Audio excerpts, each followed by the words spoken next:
Today, we are going to talk about allergic rhinitis, hay fever, which is the most common respiratory allergy in the country. Tree pollen hits in early spring, grass pollen early summer, weed pollen and ragweed is the classic exam trigger early fall. Mold spores are the wild card. They peak in warm, damp weather, but can persist year-round in temperate climates. So a patient with year-round symptoms is not necessarily non-atopic. They may simply have a mold trigger. When your patient's symptoms align with a specific season, your allergy history just became your diagnostic tool. Here is the 4-step cascade. The allergen is inhaled and reaches the nasal mucosa.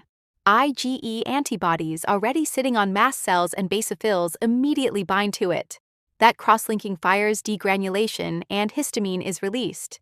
Histamine is the primary mediator in the nasal mucosa, which is why antihistamines work here. The clinical result is inflammation, edema, vasodilation, and increased capillary permeability. That is your rhinorrhea. Congestion, itching, and sneezing all explained. Exam flag, eosinophilia is a key pathological feature. Elevated eosinophils in blood or nasal secretions point directly to allergic inflammation. Map this to your physical assessment. Eyes. Allergic shiners, those dark circles under the eyes, are from venous congestion, not fatigue. Conjunctivitis from histamine on the conjunctival mucosa. Nose of the allergic salute is the horizontal crease across the nasal bridge from chronic upward rubbing. Gray nasal mucosa on exam, not pink, not red, gray. That is a classic finding in chronic allergic rhinitis. Ears, retracted tympanic membranes, and serous middle ear fluid from eustachian tube dysfunction caused by mucosal edema. Do not miss the associated conditions. Sinusitis, eczema, and asthma commonly cluster with allergic rhinitis in atopic patients. Diagnosis starts with history and physical. That is your primary tier. Ask about family history, seasonal patterns, and current medications. Skin prick testing is the gold standard for identifying specific allergens. Positive result is a wheal and flare reaction at the test site. IgE immunoassay is your reliable blood-based alternative when skin testing is contraindicated or the patient cannot hold their medications. Nasal cytology is available but less reliable. It will not anchor a diagnosis on its own. Always correlate test results with clinical history. A positive skin test without a matching clinical story does not make the diagnosis. Environmental control is the first-line intervention, and it is patient education heavy. Air quality. HEPA filters and AC keep allergen concentrations down indoors. Surface management. Mattress and pillow covers prevent dust mite accumulation. Pets out of the bedroom entirely. Not just off the bed. Personal hygiene. Wash clothes right after coming inside and shower before bed. Pollen clings to hair and skin and will transfer to pillowcases, re-exposing your patient all night while they sleep. And nasal saline rinses directly flush allergens off the mucosal surface. Simple, effective, and underused. Use this matrix as your clinical decision framework. Corticosteroid nasal sprays are the most effective pharmacologic option overall. They work systemically on mucosal inflammation. Antihistamines are your primary symptom relievers: sneezing, itching, rhinorrhea. Decongestants reduce tissue edema fast, oral and topical, but come with significant risks. Mast cell stabilizers are best for proactive prophylaxis before allergen season. And LTRAs, leukotriene receptor antagonists, are especially useful when your patient also has asthma, since they address the leukotriene pathway active in both conditions. Mechanism drives your drug choice. 2 critical clinical distinctions on this slide. First-generation antihistamines, diphenhydramine, chlorpheniramine, hydroxyzine, are effective but sedating, with anticholinergic side effects.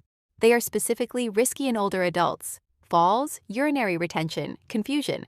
Second generation, loratadine, cetirizine, fexofenadine, are preferred for regular use because they are significantly less sedating. On the decongestant side, topical agents like oxymetazoline work fast. But here is the exam trap: rebound congestion.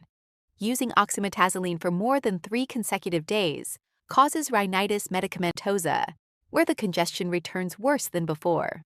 Oral pseudoephedrine carries real cardiovascular risk, hypertension, palpitations, and has legal restrictions on purchase due to its role as a methamphetamine precursor. 3 drug classes, 3 key nursing teaching points. Corticosteroid nasal sprays, fluticasone, mometasone, budesonide, are the most effective single agent, but they require daily use and take 1 to 2 weeks to reach full effect. Your patient will not feel it working on day 1 and may stop prematurely. Teach them to expect this delay. Contraindicated in untreated lung infections. Mast cell stabilizers, cromolyn sodium, must be started before allergen exposure, need frequent dosing, and take a week or more to work. They are prophylactic, not rescue. LTRAs, montelukast is the most prescribed, are daily maintenance medications, not for rescue. Critical warning. Montelukast has an FDA black box warning for neuropsychiatric side effects, including depression, anxiety, and suicidal ideation. Screen your patients and their families before prescribing. Allergen immunotherapy is disease modification, not just symptom management. It is indicated when IgE-mediated disease is not controlled by medications and avoidance. The mechanism: it shifts the immune response, reduces IgE production, increases protective IgG, and decreases overall mast cell sensitivity over time. 3 delivery methods: SCIT, subcutaneous injections with gradual updosing, is most effective but carries systemic reaction risk. SLIT, sublingual tablets or drop, has fewer systemic reactions and can often be done at home. EPIT, epicutaneous patches, is still investigational with more modest results. Nursing safety protocol for SCIT, mandatory 30-minute post-injection observation every single time. Contraindications: beta blockers block epinephrine's rescue effect if a systemic reaction occurs. So SCIT is contraindicated in patients on beta blockers. Also contraindicated in severe cardiac or pulmonary disease and poor adherence. Your nursing assessment feeds 3 specific nursing diagnoses: impaired breathing pattern, from nasal obstruction, postnasal drip, and possible lower airway involvement. Lack of knowledge regarding allergy control. Most patients do not understand their triggers, their medications, or what constitutes an emergency. And difficulty coping with a chronic condition. Allergic rhinitis is relentless across seasons. It disrupts sleep, concentration, and daily function, and patients often feel dismissed. Your physical exam adds objective data. Listen for wheezing, look for rash or edema, note hoarseness. All 3 inputs, symptoms, history, exam, converge into your clinical synthesis and drive your nursing care plan. 4 intervention domains, all equally important. Environment: help your patient map specific changes to their home. This is not generic advice, it is individualized allergen reduction. Education: the most critical teaching point is rescue versus control. Your patient must know the difference between a medication for immediate relief and one that needs days or weeks to work. Emotional support: chronic rhinitis affects quality of life profoundly, especially in patients who cannot get seasonal relief.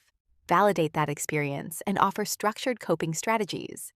Emergency preparedness: while anaphylaxis is rare in allergic rhinitis, it is possible in atopic patients. Every patient should know when to seek emergency help and how to use epinephrine if prescribed. These are your measurable outcomes: what you are working toward and how you know your care plan is working. Adequate breathing restored. Clear lungs, no distress, no wheezing. Knowledge demonstrated. Your patient can name their specific allergens, articulate avoidance strategies, explain each medication's purpose, and identify when to call for help. That last item is non-negotiable. A patient who cannot recognize an emergency is a patient at risk. Lifestyle adapted: they can acknowledge the emotional impact and actively use coping strategies, not just tolerate the condition. And complications prevented: stable vitals, no anaphylaxis, and safe self-administration of emergency medications. This summary slide ties the whole clinical picture together. Seasonal pollen cycle determines your trigger assessment. The IgE mast cell histamine cascade explains every symptom. The allergic sheener and allergic solute are your physical exam anchors. Find them, and you have clinical confirmation. Management is tiered: avoidance first, then corticosteroid nasal sprays as your most effective pharmacologic tool, then immunotherapy when everything else fails. SCIT and SLIT both reduce sensitization over time. Your patients live with this condition every day. The more precisely you can match their triggers, their physical findings, and their treatment plan, the better their quality of life.